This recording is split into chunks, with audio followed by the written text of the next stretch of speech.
I'm holding my breath. I'm breathing in. I got a special email, so I don't use my regular email.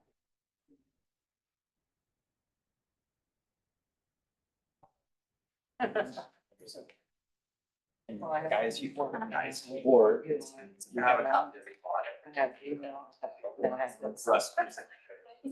and I have the churches. I know you all like to study the audit. You want me to jump next month? All right, okay. Robin already started reading. So, All right, who's ever done?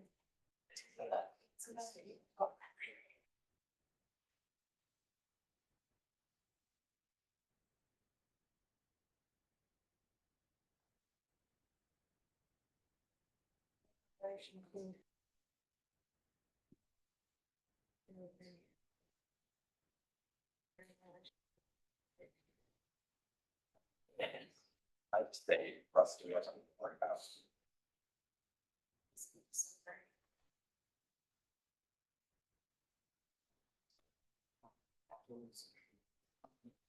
Crossing this ground, make a rule on sand. Search and environment.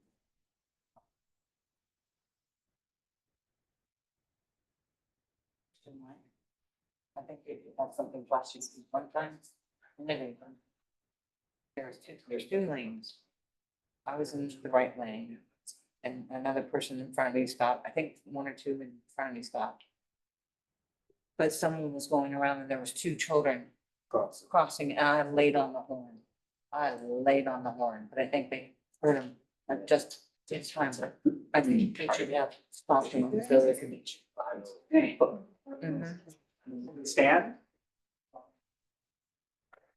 I pledge Allegiance to the flag of the United States of America, to the republic for which it stands, one nation, under God, indivisible, with liberty and justice for all.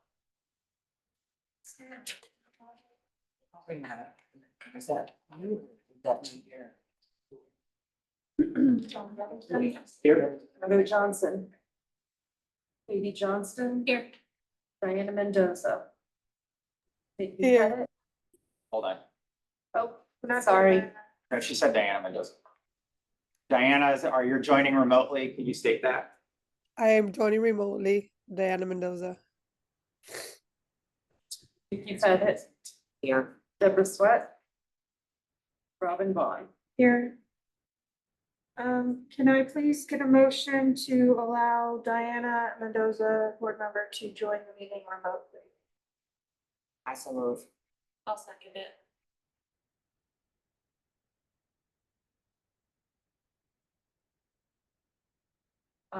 Katie Johnston. Aye. John Brotherton. Aye.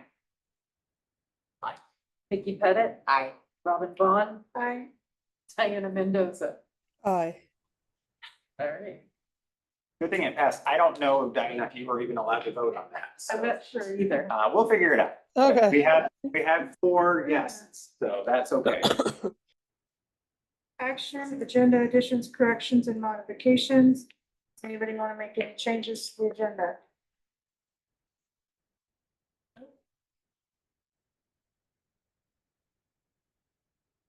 That's no motion to approve. Make a motion to approve the agenda removing and correcting items as presented. Second. Second. John Brotherton. Aye. Katie Johnston. Aye. Diana Mendoza. Aye. Vicky Pettit. Aye. Robin Vaughn. Aye.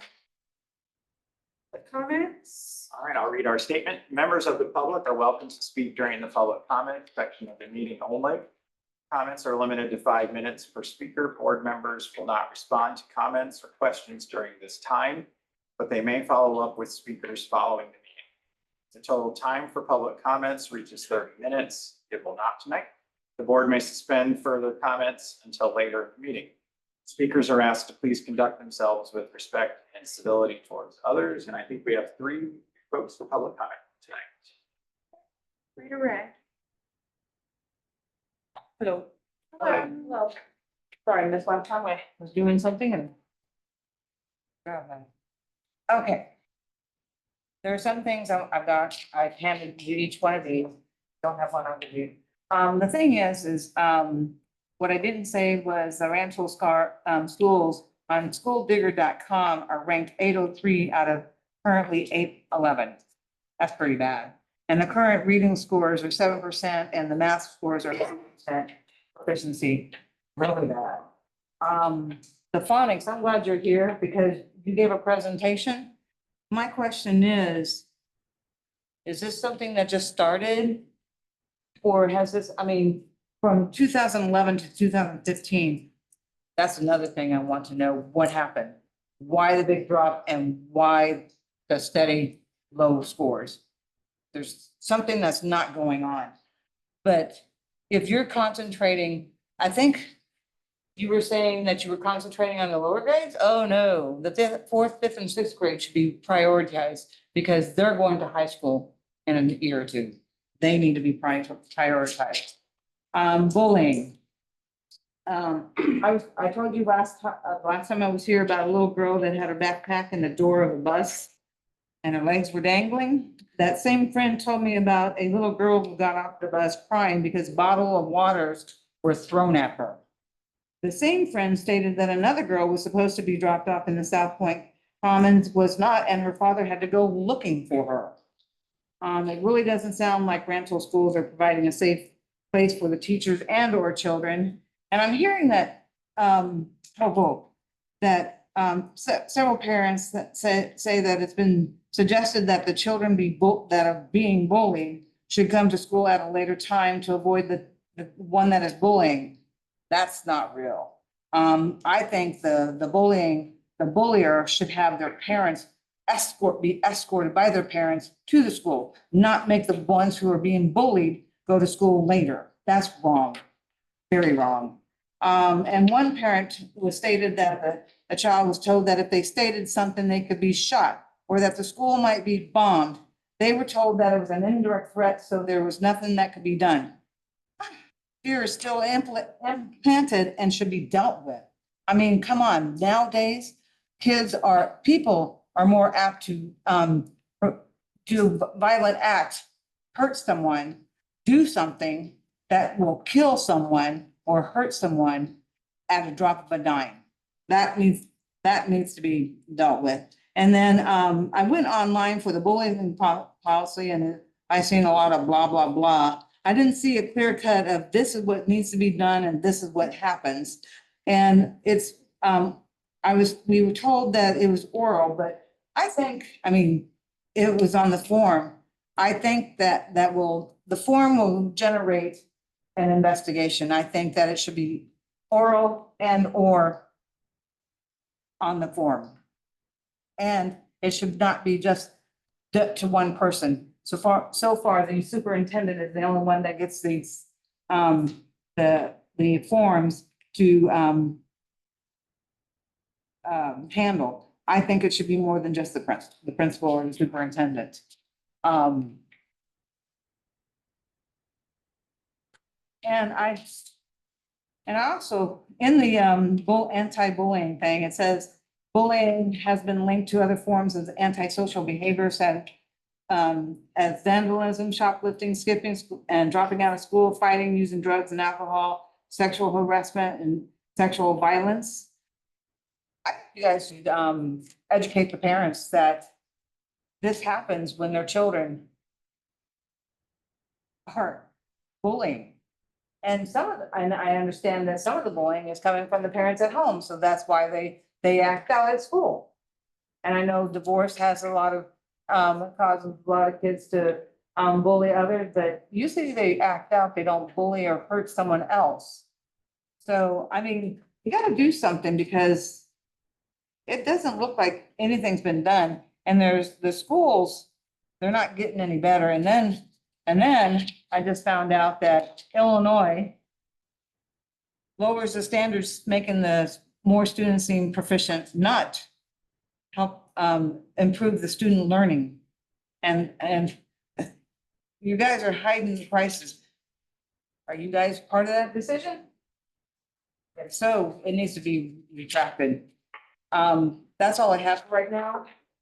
But, and I did give my email, and I would like to hear responses on this and what you're gonna do about it.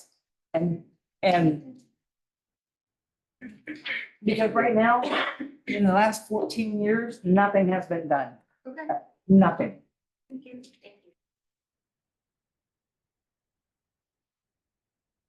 Shay Bennett. I'm gonna stand. I'm sitting on it. Whatever you want. Last time we didn't tell you you could sit. Yes. I just, Ready? yes. And this is. Okay, so we are the Rantoul Family Advocacy Coalition. Our goal is to ensure every child in Rantoul feels safe, supported, and valued at school. To strengthen the relationship between families, school, and community leaders through open communication and advocacy. Our vision is to unite Rantoul community where families and schools work together to protect every child, promote accountability, and create a culture of respect, inclusion, and understanding. Our mission is for the Rantoul Family Advocacy Coalition to empower parents and families to take an active role in student safety, well-being, and education. Working together to advocate for safer school environments, stronger anti-bullying measures, encourage transparency, accountability within the school system, build bridges between parents, educators, and community leaders, educate families about policies, resources, and their rights. This promotes unity, respect, collaboration across our community. We are not here to fight against schools. We are here to work with them. Our goal is not to blame, but rather to reform the current policies to be more effective. We want to be part of the solution, helping to create safer schools, stronger relationships, and a more united community. We would like to thank the board for listening to the community's concerns and addressing several major issues from last board meeting. This is a great start. We have met with many community residents and agree with many of their concerns. Number one, equal advocacies for Black and Brown community. Family. Administration, non-teachers, and contractual workers to take a culture-sensitive, trauma-informed, and implicit bias training. All those who interact with our children, including contractual workers such as bus drivers and aftercare, should take conflict resolution training. Make it a part of their contract.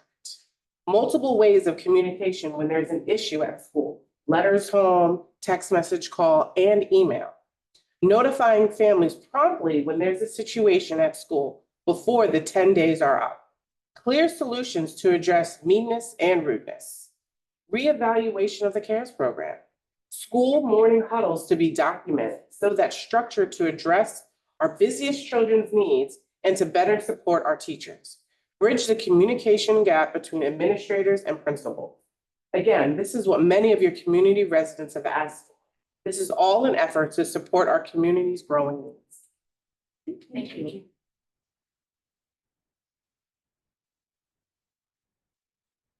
And our final contestant of the evening is Sabrina Rivera.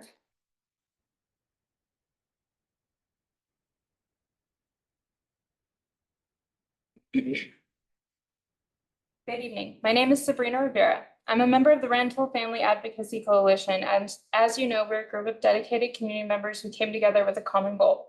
First, I want to speak on what I see RCS doing right. I want to acknowledge the communication efforts and improvements we've seen so far. I often receive calls celebrating my children's academic success and have had several staff members reach out to share the good they see in my children. These calls are positive and uplifting, and I know your educators are working tirelessly, so taking time to reach out with a positive message means a lot to caregivers like myself. I want to thank the school board for listening to our concerns and those who want to see us achieve our goals, as well as the superintendent who has spent time answering our questions and hearing our suggestions about positive changes we hope will improve school conditions. I would also like to thank our SRO and police chief for hearing our concerns, answering our questions, and workshopping ways to improve our school and community. And I want to thank every staff member who puts their heart into their work and does their best to care for and educate our students. We appreciate your dedication and efforts and encourage you to continue working with us to provide our students with a safe, thriving learning environment. We have seen a shift towards positive changes, and we're pleased that a flyer may be going out soon if it's not already to help families understand their rights when dealing with bullying and harassment. We hope that this will help families understand the bullying reporting process and make reporting more accessible. That being said, we want to reiterate our concerns and hope you will continue to work with us to find solutions. After speaking with multiple community members, an ongoing concern is that there still may be underreporting of bullying happening within RCS. We are looking forward to hearing whether or not the bullying reporting flyer helps students and families feel heard, and are hopeful that conflicts will now be handled and recorded appropriately, timely, and accurately. Our families deserve nothing less. Our students and families also deserve clear, plain communication within a timely manner, regardless of topic of communication.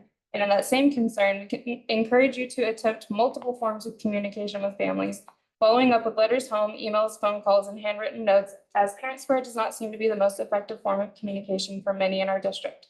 After much community discussion, we are still hearing what sounds like a lack of staff, admin, and upper admin communication and accountability. We ask that you get to know your community. We ask that you observe what's happening in your halls in person regularly, and that you hold all staff and administration to the same level of accountability that you would expect out of those who would educate your own children. We ask that you give your staff confidential ways to bring their own concerns to you as well. We're not here to distress the system, but rather improve the system and ensure full accountability and transparency, not only with students and families, but with each other. We believe that by continuing vital discussions with honest, ongoing dedication to our community and school, and by building good working relationships between our coalition, the school, and community, and all who serve the community, we can take part in improving the safety and health of our students and families. We're asking the school to move forward with their plan to share the plain language form about bullying reporting to help students and families understand their rights and responsibilities, and to make reporting more accessible. We ask still that all reports of bullying, threats, and harassment, whether verbal or otherwise reported, be accurately recorded via written record without bias or opinion, and given to the guardian of all parties involved promptly, as well as to those responsible for investigation, data tracking, and reporting said data.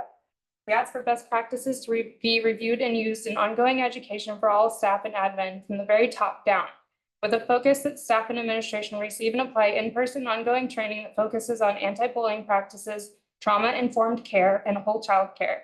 We ask that you find and apply trainings that are culturally responsive and training that focuses on implicit bias, as we see a great need for this education for all staff within your school system. And we request that if a student continues to be an aggressor to any student after restorative practices have taken place, there be set follow-up procedures to provide necessary resources and support to the families of both the aggressor and the victims. We thank the district for coming together with our coalition and caregivers to be a part of reconciling the issues we are collectively dealing with. And we want our community and school to know, if you are dealing with an issue and need an advocate, we are happy to help however we are able. Thank you for your time.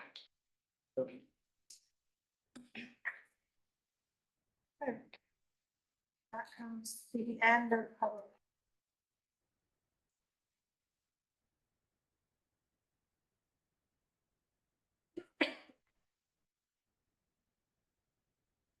Consent agenda. The only items I was going to highlight is item D, which is the approval of the school maintenance grant project. That's annual. We do that. It's a $50,000 matching grant. That $50,000 will be used towards the renovation of Pleasant Acres parking lot, which didn't finish last summer. But once that project goes out to bid, that will actually come back to the board for approval at that time. That's it. Yep, that's the only one I was highlighting. Okay. Anybody want discussion on consent agenda, or is that? Okay, can I get a motion? Make a motion to approve the consent agenda items, including personnel report as submitted with the stipulation. Each individual is required to comply with all requirements for new hires as indicated in Illinois statutes and RCS board policy and procedures, including ratification of bills, please keep the finance manager under board policy. Second. Brotherton. Aye. Vicky Pettit. Aye. Diana Mendoza. Aye. Johnston. Aye. Robin Vaughn. Aye.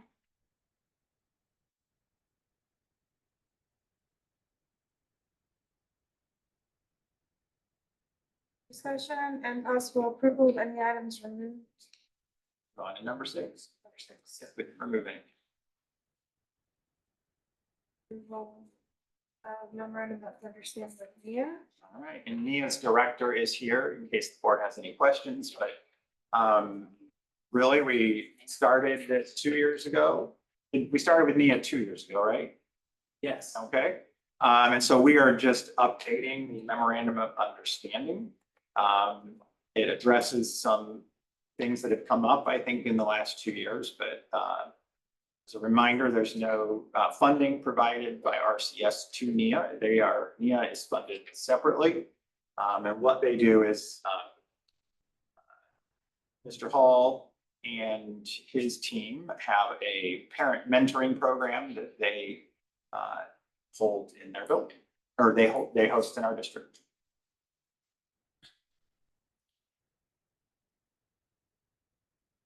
Discussion on that? How many, I know you're ready to call, but how many families, how many mentors do we have? So right now we have, That's fine. right around 18. We're gold, or we're supposed to have 24. And, we're actively recruiting and so forth. I was wondering, I was gonna ask you after the meeting, if, we were planning to come speak and share about what we do. Can we just do that next month? Sure. Yeah, but we have 24, our goal is to have 24 parents. We range anywhere from 20 to 30 each year. They work alongside, volunteer alongside teachers. Thank you. Can I get a motion to approve the memorandum of understanding? Yeah, I'll make a motion. I'll second. John Brotherton. Aye. Vicky Pettit. Abstain. Find a different button. Sorry, I had to find the right thing. Katie Johnson, Aye. Diana Mendoza, Aye. and Robin Vaughn. Aye. Do you want to state why you abstained? Mr. Hall is my brother-in-law, and I'm also on the board for NIA. Favorite, brother. He's my favorite. I saw some looks in the audience when you abstained. Okay. Approval of the separation agreements. And when you do the motion, you do have to read the person's name. I did a motion. Does anybody have any questions on this? Want to talk about it? Are we all comfortable with it? Does anybody want to make a motion? I make a motion to adopt the separation agreement with Brandy, advisor. I'll second.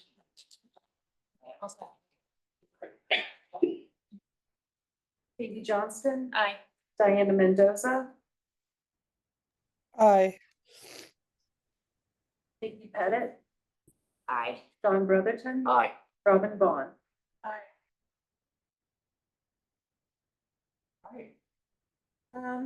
Presentation of 2025 school report card designation. Well, I have the tax levy next. So just a second. There it is. All right, I said it in the wrong order. Okay, so this information was already shared with the board, and this information is public. I'm going to run through the school report card designation information. So the objective here is to provide the board and the public an overview of the most recent school report card data and our ongoing school improvement efforts. I'll share the designations of each school, their status and why, highlight areas of improvement and areas for growth, and provide information about our ongoing school improvement efforts. And this is the most reliable source for school report card data. And it does have all of our historical data, and that link is in there. It's every school district and every school in Illinois. So there is a major change that we have shared, is that the state of Illinois moved from a 5-point proficiency scale and returned back to a 4-point proficiency scale. And has been some in the media that have suggested this is a lowering of standards in Illinois. So I'm going to go ahead and read some explanation. Is that following an 18-month long process, Illinois adopted new research-informed assessment performance levels to give students, families, and educators better data on academic achievement and college readiness. Prior performance levels mislabeled many students, often indicating that students were less academically successful and prepared for college than they actually were. The new benchmarks for proficiency align across English, language arts, math, and science, and grade levels, and reflect real college and career readiness expectations. So what this really is saying is that prior, Illinois had some of the highest cut scores in the nation. And even though we have some of the highest test scores nationally, the proficiency rates weren't actually matching where we were on those national scores at the state level. So there was a 4-point scale forever. And then when the state adopted the IAR, they went to a 5-point scale. So now they've come back to that initial 4-point. What does this mean for RCS? So when looking at our data, yes, our proficiency rates went up, but I'm not advising that you compare last year's proficiency rates to this year's proficiency rates because the scale changed. So what's more reliable for us to look at as a district is student growth metrics. So student growth metrics didn't change. So there's two ways of looking at how students are performing. Are they at the proficiency level? And then the other question is, are they improving and making growth towards the goals? The other challenge this year for us, which won't be a challenge next year, is because of the organizational changes at K-5.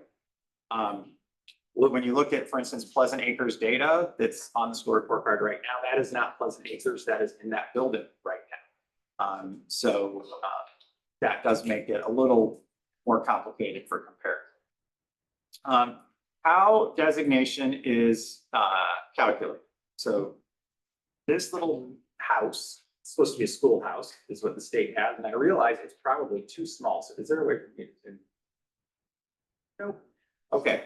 But for every school in the state, they have this little index score. It's on a 100-point scale, and all of RCS schools met the commendable index score. That's very good. And so how do you calculate the index score? This is J.W. Ader. That's the school I picked here. So most of RCS's schools have 8 categories that are considered when giving the overall rating score. And I've listed those out there. Not all of our schools actually have this one group, which is the English Learner Progress to Proficiency group. So only if a school actually has an English learner group is that score factored in. So 3 of our 5 schools have that in there: Pleasant Acres, Eastham, and Ada. So for the designation, the state considers proficiency in math and language arts, growth in math and language arts, progress to proficiency for English language learners, science proficiency. There's a school climate survey. Every district in Illinois calls that the bonus 5 points, because if you do the survey, you get 5 points. And then chronic absenteeism. So the state for K-8 schools is looking at proficiency, growth, and absenteeism, whether students are attending school. It's a different scale for high schools. All of our schools are either commendable or targeted, and I put in definitions of those. We do not have any comprehensive or intensive schools. We have in the past. So that is actually, I think, a celebration. So here are the summative designations. Again, this is all already public information. So J.W. Ader is in its 2nd year at commendable. Pleasant Acres moved into commendable this year. And then 3 of our schools are considered targeted. And I'm going to explain what that means. What's better to see too is that our schools that are targeted are only targeted for one student group. I will say years ago, we had schools that were showing up as targeted for multiple student groups. And I'll explain what a student group means here. Now, the way targeted happens is even though all of our schools scored in the commendable range, if any one student group scores as a separate group below the commendable range, the entire school is identified as targeted. And that is done to protect and make sure that all groups of students are showing proficiency and growth. I'll share some examples of that. So in a community like Rantoul, we have every student group, pretty much, okay? So all of these student groups are being evaluated to make sure every single one of these student groups is above commendable standard. Okay, now, some of these, to be fair, we don't have a full subgroup. For instance, in order to have a student group qualify, you have to have 20 students in that subgroup. I should stop calling them subgroups. They're not called subgroups anymore. They're just called groups. So for instance, we don't have any school with 20 students active military. Right, so, but that is a group that would be tracked.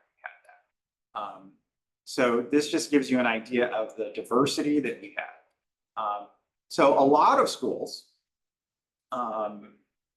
in our neighborhood, I would say, have very few subgroups. So Prairie View Ogden, which is the first district to the south of us, their only student groups that are measured are white students, males, and females. Those are their only three groups. Okay. Meaning those are the only people they have at their school? Right.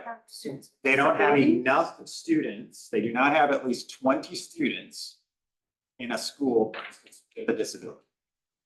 They don't have 20 African-American students in a school. So they are not held accountable for making sure that those students are making progress like we are. Oh, Yeah. They still are in their total, right. but they're not considered a group. Ludlow, and I'm not saying this is a negative, it's just. What do you mean they're not held accountable? So for us, if all of our schools have an African-American group. So if in any one of those schools, African-American group is not making adequate, not at that measure, that whatever that score called, the index score, Okay. then the school is targeted for improvement specifically around that student group. Okay. And again, we don't view that as a bad thing. It does come with some additional resources that we can target to support students. But the other example, which is, I looked at Ludlow today, that's another example. Ludlow's a one school district. Their one school is commendable. They have no student groups. Because they have 51 students and It's such a they have mess. fewer than of those 50. They don't all take the test, right? Because they only test grades 4 through 8 or 3 through 8. So they do not have any student groups other than whole school. That's wild. And they have neither 20 white students who are tested or 20 Hispanic students who are tested. Because they do have a large Hispanic population. So just kind of interesting, and when you start to dig into the data on it, and there's a lot of people who compare districts, there So we our go. schools are targeted for, Right, so at Broadmeadow, we have at least 20 students who are tested who have disabilities, and that group of students performed below the cutoff threshold on that index. And at East Lawn, the student group is Black or African-American students, and at Northview, that group was students with disabilities. A question I've gotten is students with disabilities. Yes, students with disabilities, there's a broad range of disabilities, remember, that students have. And they're not all cognitive disabilities, but almost all of our students with disabilities are required to take the same test as a non-disabled student. I believe it's a 1% threshold that only 1% of students with disabilities can take the alternative test. Am I right? I think that's right. So they're taking the same test. The same thing happens with our English language learners, is that even though we will have kids who may have been in the country for months and know no English, they have to take the same test in English. Okay. It's interesting. So really, it's quite remarkable that none of our EL subgroup student groups triggered it, frankly. Going on. Areas where we are seeing improvements, these I call these the highlights. We really are seeing movement in our English language arts area. And that you're not going to hear me say I'm satisfied. I've never said that with where we are with proficiency. We have a long way to go. But we are consistently seeing improvement in both proficiency and growth in ELA. And I will say our internal data with some of the changes we've made this year is very promising right now. ADER is doing something right. I'll continue to celebrate that the second year in a row. That is one of our schools that has every student group for the second year in a row. They made commitment. Pleasant Acres also made commendable this year. An area where we've really focused on improvement is chronic absenteeism and truancy, because we know if the kids aren't at school, they're not learning. And so we have seen quite a bit of improvement in those rates. None of our targeted schools had multiple student groups. And another thing to highlight from the report card is this has been a long-term goal for our district, is for 6 straight years, the teacher retention rate has improved. And having consistent staff in our buildings is also a key metric to being able to improve student performance. Now, areas for growth. We are struggling in math. There's no way really to look at our math data and say that, wow, looks good. I'm not trying to present it that way. Our growth percentile has declined. We are seeing what I would call the upper elementary academic plateau. So where we are seeing the growth decline is in grades 4 through 6, but we're seeing that in English language arts and math. So we need to figure out, why is that happening? How do we address that? We continue to see low growth rates within our students with disabilities group, lower than, yes. So I'm trying to remember, I made this presentation 3 weeks ago. So ELA, what I'm showing here is that ELA, which is English language arts, our students with disabilities growth rate, it would be 41. The non-disabled peers would be at 40. I think I'm reading that right. I might have to correct myself there. Also, within our attendance data, the student group that is continuing to struggle the most is our Black and African American students. So what that tells us is, as much as we're improving attendance, we need to do more to focus on that specific student group. I have a question about that. Mhm. Is that 100% Black students, or are those mixed students? So Some it's Black, however or- the student identifies, however the parent identifies the student. So if you put down that your student is multiracial, they're in the multiracial group. Yeah. So yeah, it should only include kids who parents, when they register, identify the child as Black or African American. That's what you're asking. It does not include kids who are Yeah, I always multiracial. forget the whole idea. There is, right. It's what the parent puts. Okay. All right. Growth trends. And so here what you'll see is growth dipped slightly from a strong rebound, when we came back from COVID. What we want to be is close to 50. 50 is where we'd love to be at 75, but we need to be at least at 50. And then in math, what you can see is there has been a consistent decline, and we're seeing that most in grades 4 through 6. All right, so what are the things that we are doing as a district and have been doing to try to address these concerns?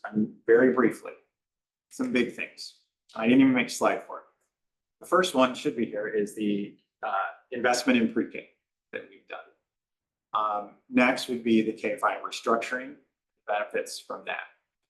What I don't know that the board is fully aware of is what we are currently investing in leadership development And when I say that, I mean teacher leadership development through an ongoing program around instructional leadership teams.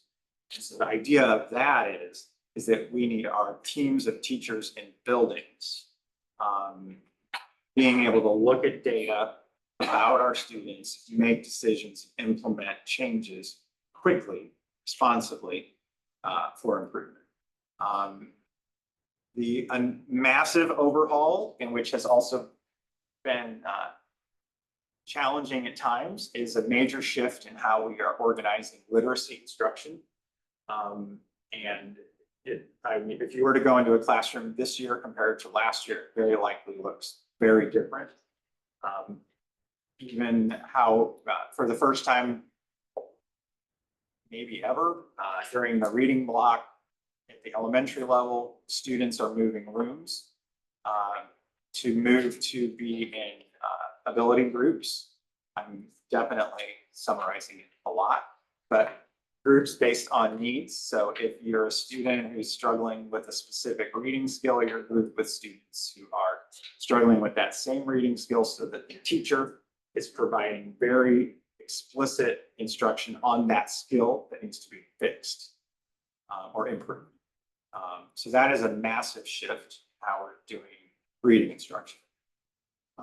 And then the data review piece aligns with that leadership development, where we reorganized all of our school improvement and institute days to be focused on data analysis and responding to the data of our students.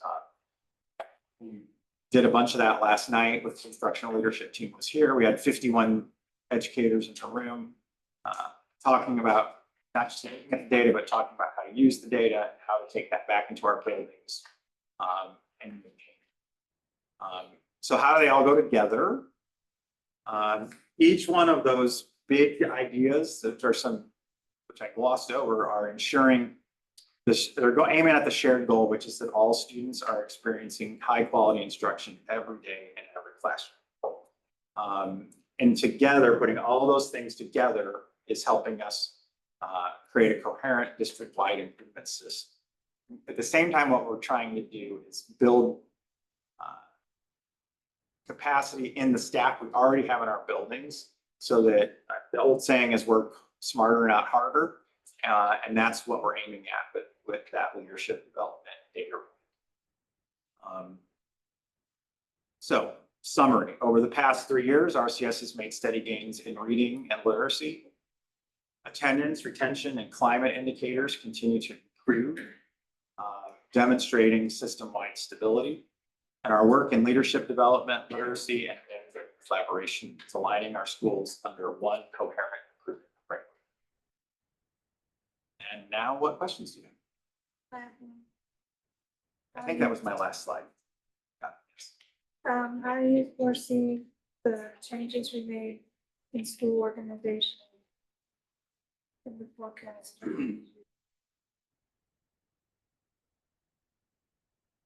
So Basically on the student group. sure, yeah, Since and we've changed what I over. can say is we should have what we're able to do right now. We were not. Sorry, I have cold, I can't, I'm sorry. What we're able to do right now, we were not able to do last year in terms of organizations. So I'm going to look at first grade teacher who's in the back of the room right now. So now there are 5 first grade classrooms, 5 first grade teachers, a full one. And then at Northview, there's a special education teacher, that's Rachel. And when they get to their literacy block, you also have some TAs, and you're pulling in other teachers during that time, so that, again, we can get kids into targeted groups for support and intervention. And guess what? We have groups happening now of kids who are at or above grade level.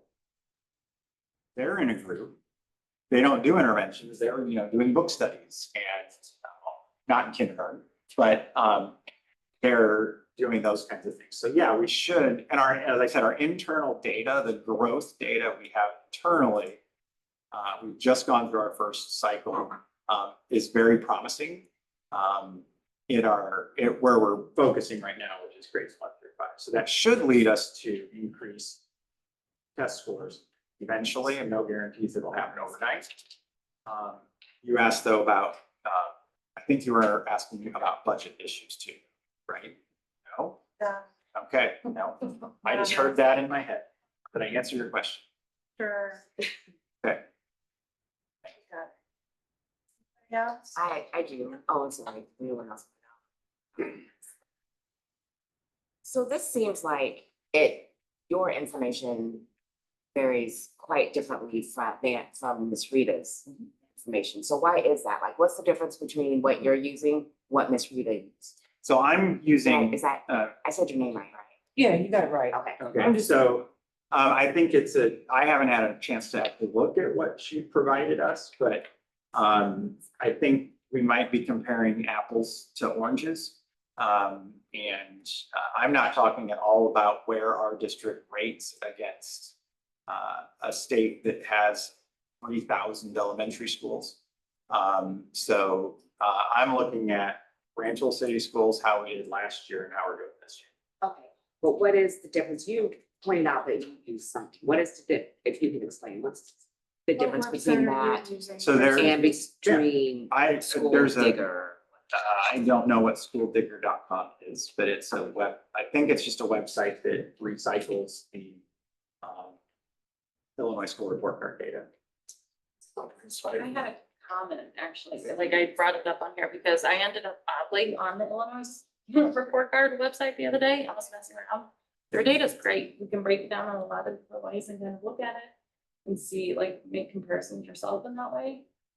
It's not always that I'm like, wow, it's like laid out pretty user friendly and like the data is well organized, but I was a fan of the website, so just wanted to give a shout out to that website. So. It's Illinois. It's literally every piece of data. Okay.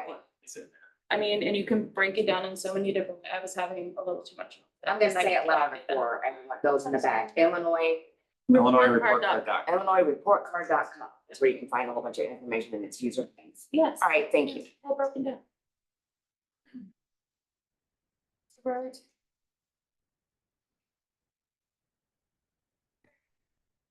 That was longer than I thought. Who's informative? Do we have tax levy next? Tax levy. All right. And this is another item, just. No, I said it's my fault. Nope. Presentation tentative tax levy. I'm gonna do this fast. It's very similar to the presentation I've done every year. The tax levy is the amount of property taxes that we request. The extension is the amount of property taxes the county will attempt to collect. So the levy, when you look at the data, the levy, the amount we request is higher than the extension. And the reason that is done is to account for any possible errors. And I'm not thinking it's our errors, it's more likely errors or new property that comes on the books or something like that at the county level. So the other thing is, so Champaign County is a tax cap county. And so what does that mean? This means the extension, the amount we collect, cannot exceed the consumer price index of consumer price index or 5%, whichever is lowest. And I think the last 2 years, we've actually been at 5% or higher for the CPI. So this year it's 3.7. This means of all existing taxable property in RCS, the total revenue we can collect will be no more than 3.7% higher than last year. However, there's new property. And for the first time, I think this is a celebration for Rantoul itself. For the first time in a long time, there's a large number in front of that new property, which is we have about $1.7 million in new property came on the books in Rantoul this year. So that number, those dollars aren't factored into the tax cap because they come in and they get the full rate basically. And so I don't know what that $1.7 million is. I've gone over it in my head. I just don't. Okay. Now, what also happens? So property values have increased. And the equalized assessed value, so that's the value of the property that you're taxed on, in Rantoul City Schools increased by 10.4% this year. I think it was 11% last year. So we're seeing significant growth in the property values, which I get as a homeowner, that doesn't matter unless you're selling your house. Okay, but that's where the tax caps come in from a school district side to protect the taxpayer by limiting what a school district could levy. So we don't levy 10.4%, even though the property values went up by 10.4%. So the recommendation on the levy, it's called balloon. So we balloon the levy to 4.98%. So that's the highest we would possibly extend. We cannot get that much, but remember, the reason we levy more is to protect a case between the time we levy and by the time the tax bills go out, there was an error on the part of someone. So the likely extension, so this is the real number, is this one, is a 3.62% increase in the rate, and not the rate, saying the wrong word, 3.6%, 2% increase in the extension, which means $245,000 new dollars would come into the school district. The overall tax rate would go down for the fourth consecutive year to 3.732%. So what does that mean? Is everybody puts on their hat of what does that mean for my taxes? Okay.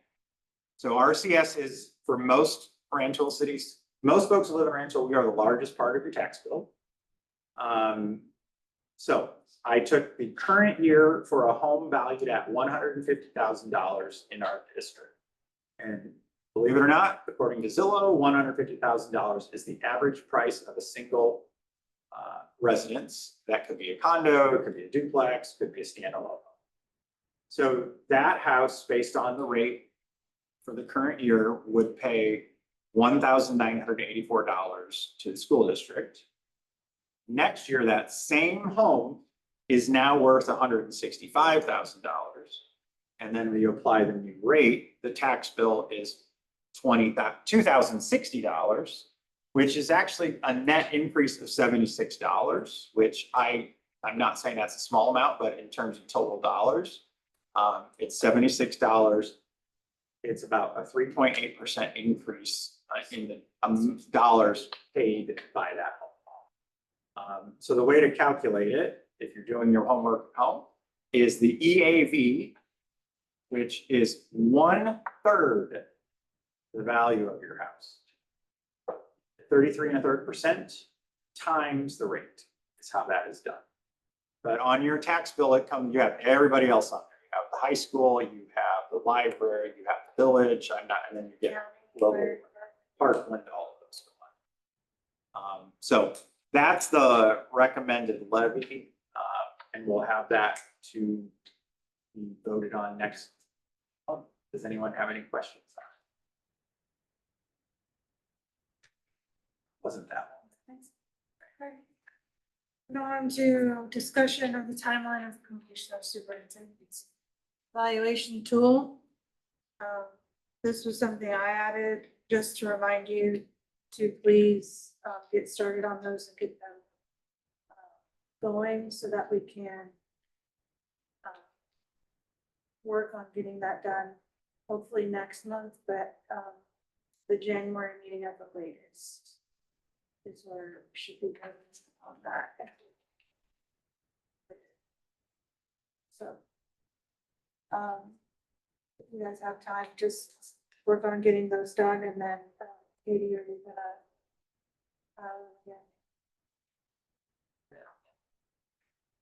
yeah, so that was just a reminder. All right, information items. Get there. How my PowerPoint got out of work. Other than the one I want to make sure to highlight is board policy 7270. This would be the first reading. It was added to your packet. The district is recommending that we go ahead and add to that policy language that we have not previously adopted, which would allow our school nurses and other trained adults to use an undesignated asthma medication, which would be an inhaler. So it's an emergency rescue inhaler. Yeah, that's really at the request of our nurses to try and prevent some of our ambulance calls that we have. You don't wanna do media? Yeah, I did. All the media was about our threat, and I am going to talk about that briefly in superintendent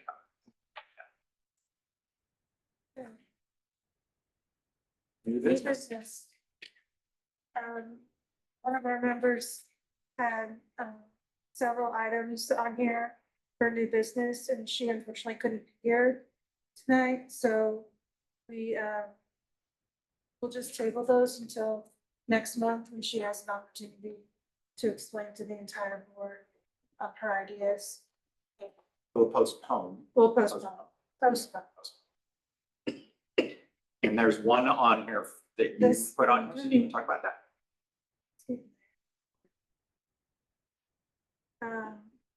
I would like to discuss with the board if they are amiable to putting established time limits for debate and discussion on contentious items that we have that come up every now and then that can significantly extend our board meetings. Whereas we vote or we debate for, let's say, more than 20 minutes on an item, 30 minutes on an item, if we can't come to some kind of consensus on it, that we table it for the next meeting. And then we take that time in the meantime to do more research on it, more thought on it. That way we come to the next meeting and we can hopefully take it up again.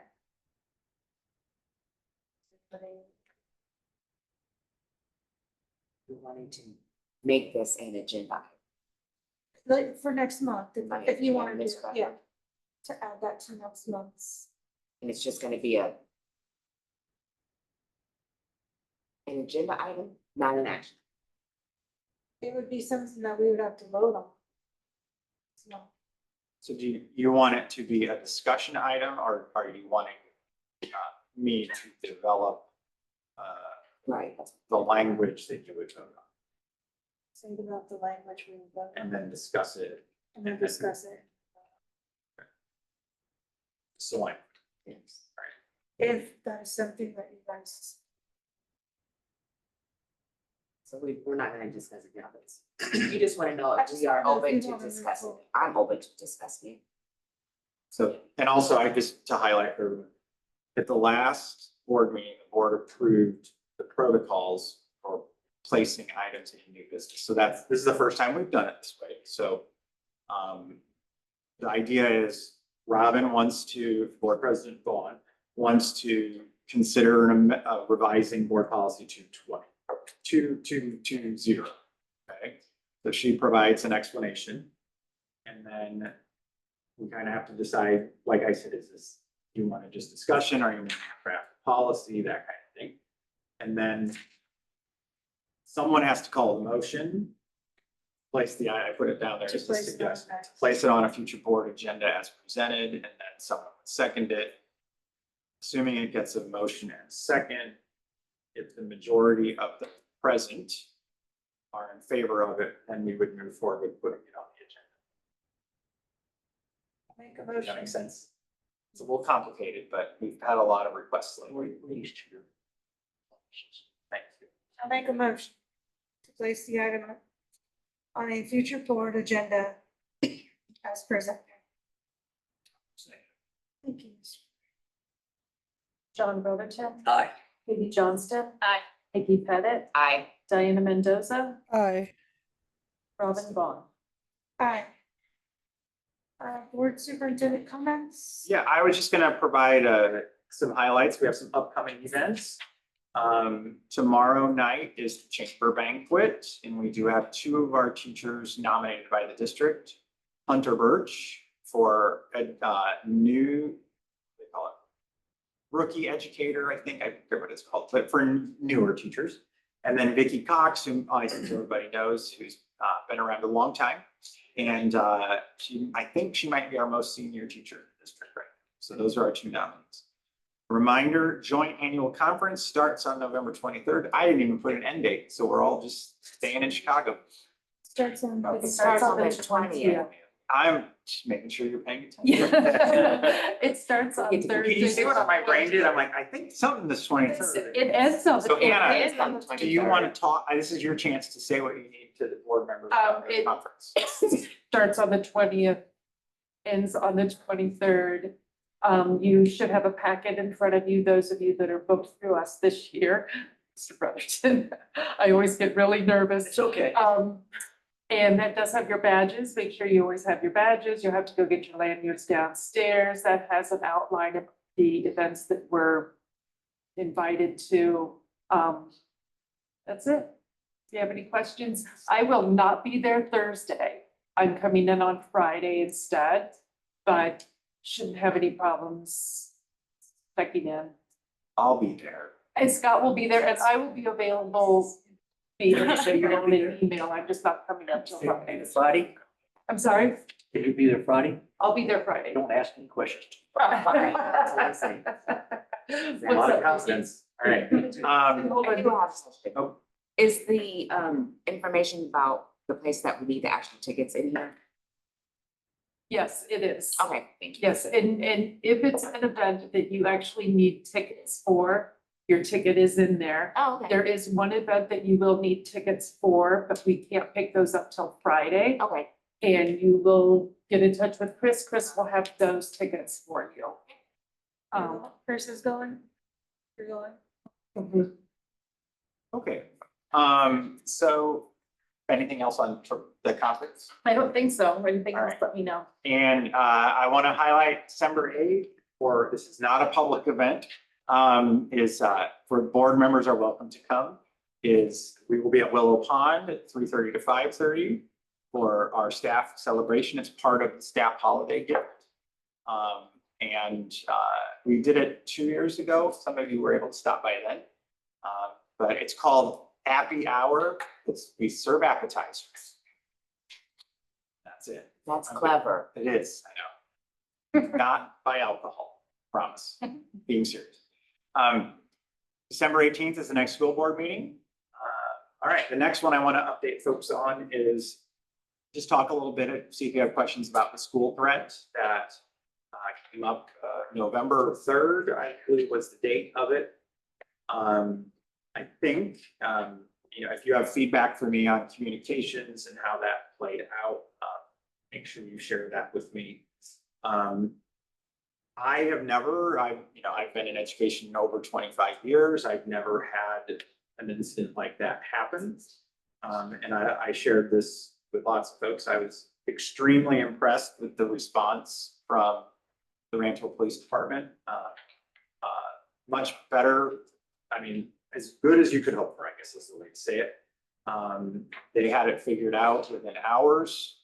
It didn't result in us needing to cancel school, those types of things. So I'm very impressed with the process. Fortunately, from the start, it did not appear to be a real threat based on, how it was posted, the profile of the person who posted. What I do want to share, make sure everybody knows is kids do make comments, which is different than posting something on Facebook that's very specific. Okay? But kids do make comments and things like, I'm going to bring a gun to school. Kids will say things like that. That doesn't rise to the same level because when something like that, it happens during the school day, there is a threat assessment process that we do immediately in the school day that involves the police, it typically involves one of the school social workers, where they immediately come in and start doing this threat assessment to determine if it's credible. Okay, so I don't think a lot of people realize that, but those things happen. Those don't rise to the level of us sending out social media posts when kids say stuff. But I do want to make sure everybody knows that there is a very structured process that happens. It happens immediately. Other things that would happen, for instance, if this kid says he's going to bring a gun to school. Part of the process is working with family. Does the kid even have a gun? Does the kid have access to a gun? That's part of the process. I will also tell you, parents are very cooperative on this. They are very upset when it's their kid that does it. So I don't want anyone to think that parents are out there thinking that kind of talk is okay. I also don't want you to think it's happening all the time, but I thought I'd bring it up since we have that, and we do take it very seriously. Then I listed some agenda items for December. That's it for me. It's all about finances and taxes next month. So excited. Superintendent comments. I have one thing I just wanted to say. I apologize. I just wanted to say with Veterans Day being this week, I want to say thank you to all of our veterans in our service, in our student parent body, and in our community. We appreciate you and all you do for this country and for our community.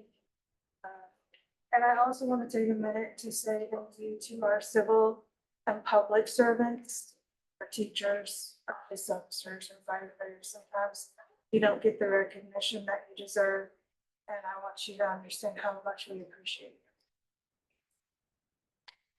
Thank you. Yes? I do. Yes. Just noticed, my wife has a Facebook page, and I will occasionally go to that. Especially if she directs me to. And I've seen over the years uptick in the things that we as a school district put on Facebook. And I'm just amazed at the things that we do. Tom Majors was in the picture just yesterday, about the Veterans Day. The high school varsity basketball team came over to Broadmeadow and stood at the entryway to Broadmeadow and high-fived the kids as they came in.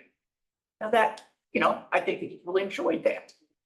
And just, that's the kind of positive things, we have a lot of things we need to work on, yes, but it's nice to see. Every day I get my update at 6:11 to 6:15. Almost all the schools. What went on that day, and that's neat. I know what's going on.